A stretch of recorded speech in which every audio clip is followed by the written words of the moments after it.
Marcos Bandeira, a senhora quer saber uma coisa do senhor. O que é que eu também quero saber? É segredo? Diante dessa história toda aí de vida, dessa magistratura, o senhor como um homem da justiça, como é que você vê as injustiças sociais, as desigualdades que ocorrem no mundo hoje? Como é que você tem esse olhar para isso? Olha, eu tenho um olhar muito crítico em relação a isso, né? Porque o Brasil é um dos países mais desiguais, né? E a desigualdade ela acaba alimentando, né, a violência. Nós estamos vendo hoje situações assim de pobreza. Eu acho que houve alguma melhora, né? Alguns programas sociais que a gente viu aí pelo governo que talvez tenha minorado a situação. Mas ainda precisamos melhorar. Existem pessoas morrendo de fome ainda. Existem pessoas numa situação de extrema pobreza, né? Então, acho que o governo tem que ter políticas públicas. Não é esmola. O que falta para acabar a pobreza no mundo? O que o senhor acha? Eu acredito que falta mais sensibilidade, né? E racionalidade da gestão pública. Eu tive agora recentemente, no mês de junho, eu tive em Angola, na África, né? Fiquei lá uns 15 dias. E Angola tem muita coisa parecida com o Brasil.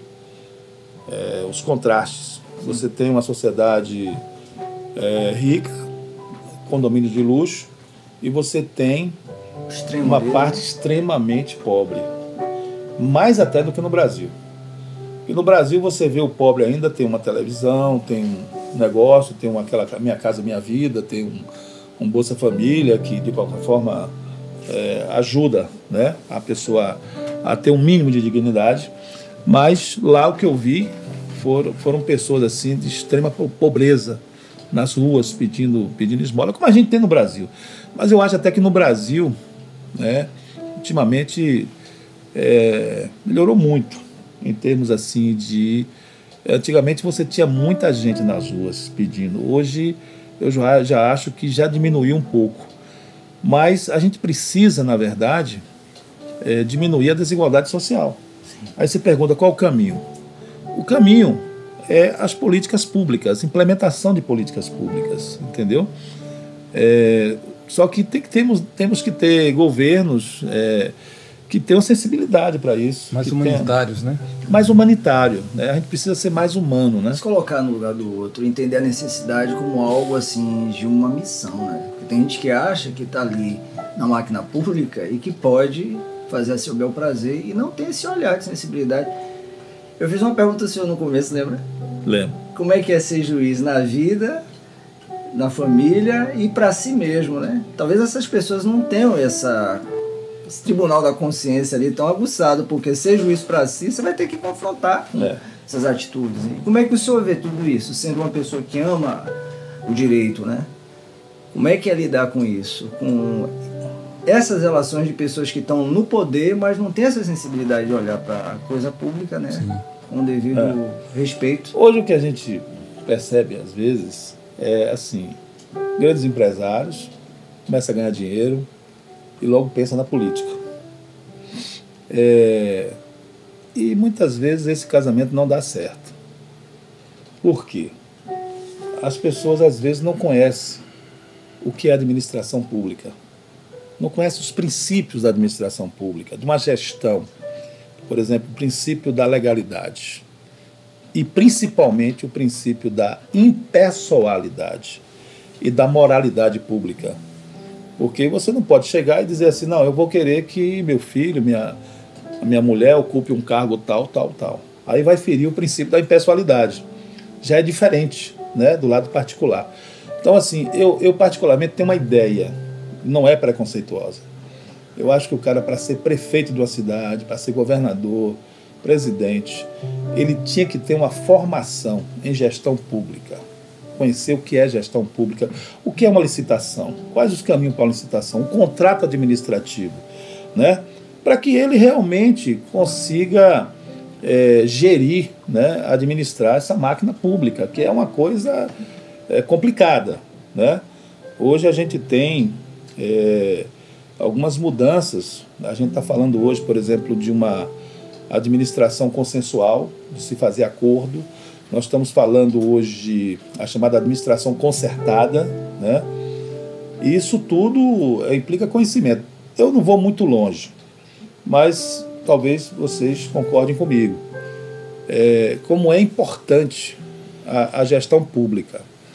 Não é só questão de honestidade. Honestidade é um dever do cidadão. Sim. Né? Mas parece assim que o cara ser honesto é uma virtude que a gente tem que, vamos dizer assim, enaltecer. Né? Né? Enquanto princípio, É obrigação, você cada um tem que ser honesto, né? Honesto basilar, né? E assim, eu acho que o povo tem o direito de ter um governo honesto. Sim. Olhe bem, aqui perto de nós temos Vitória da Conquista. Que até pouco tempo atrás, talvez fosse a 5ª ou 6ª cidade da Bahia. Mas Hoje, ela pegou né? Ilhéus e Itabuna e colocou no bolso. Uma cidade que está com mais de 320 mil habitantes. E é que tem menos violência hoje, né? Na Exatamente. O que é que eu imagino? Gestão pública, sociedade civil também, organizada e politizada, no bom sentido, né? De cobrar, de fiscalizar, de transparência. A gente não tem. Mas o que assim, pode trazer para essas pessoas que ocupam esses cargos como, vamos dizer assim, preparação para essas pessoas? Falta ali um trabalho de espiritualidade ou de psicológico, mais humano. O senhor até falou de um projeto que a gente achou bem interessante, né? Sim. No tocante a pessoas, de resgate de pessoas, né? No tocante à marginalidade, a pessoas de desvio de conduta. Reestruturativa, como é que era o nome? Não, justiça restaurativa. Restaurativa. Fala um pouco disso, como é que é isso? Vou falar sobre isso. Mas assim, essa questão, você fez a pergunta aí, eu acho que falta nas pessoas o compromisso com os interesses coletivos. Sim. Tá? Você não misturar seu interesse pessoal com o interesse coletivo.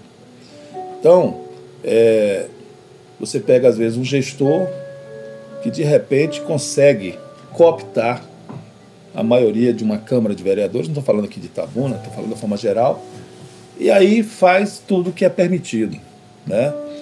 E as pessoas percebem, poxa, gastou X nisso aqui, uma mera ornamentação, uma festa. Superfatura. Você está me entendendo? E isso fica por isso mesmo.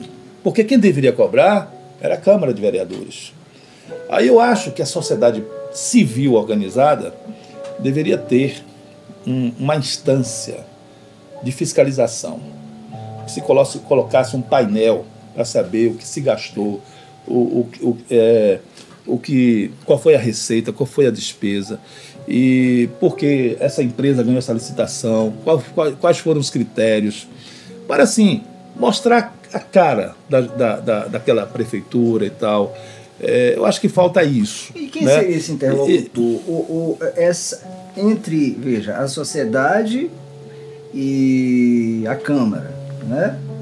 Quem é esse interlocutor? Quem é que pode intermediar isso aí? Quem é essa voz que teria força para chegar aí? Eu acho que poderia ser uma espécie de uma ONG. Poderia ser uma fundação, né, com essa finalidade, e que pudesse trabalhar com os órgãos que efetivamente podem tomar medidas coercitivas, né, como o Ministério Público, Tribunal de Contas, entendeu? Então, seria um grande interlocutor. Aí, talvez, né, os gestores pudessem evitar algum tipo de conduta, né, que vai de encontro aos interesses coletivos. Né? A lei de improbidade administrativa já foi um grande avanço. Sim. Foi um grande avanço. Mas eu acho, como também a lei eleitoral. Então, assim, eu tenho uma posição em relação... Uma vez eu fiz uma crônicazinha e coloquei mais ou menos assim, tem muito tempo isso, o calcanhar de Aquiles do político desonesto. Né? Por quê? Porque o cidadão tem contas rejeitadas, todo mundo sabe que é um sujeito ímprobo, que mete a mão no poder público, aí vem as eleições e ele se candidata porque prepondera aí o princípio da presunção da inocência. E o que acontece? Ele volta a ser eleito, né? E continua na vida pública, mesmo sendo um político reconhecidamente desonesto. Aí, quer dizer, o que é que eu acho? Se o cidadão tem lá uma pendência administrativa, uma conta que foi rejeitada, um ato de improbidade administrativa, uma decisão judicial, ele primeiro tem que desconstituir essa relação para poder se candidatar. Então, acho que essa mudança de perspectiva poderia filtrar e a gente ter direito a candidatos honestos. Que mundo ideal esse, né? A gente poder construir um mundo assim, né? Pois é, mas dentro assim, de uma estruturação assim. Outra né? coisa que veio também dentro dessa filtragem foi a lei da ficha limpa, né? Que também está aí, né? Que melhorou bastante, mas ainda não é o ideal. A gente tem que criar mecanismos para evitar que esse sujeito que é desonesto, que não está nem aí com o interesse público, que está pensando mais em se locupletar, em se enriquecer, né?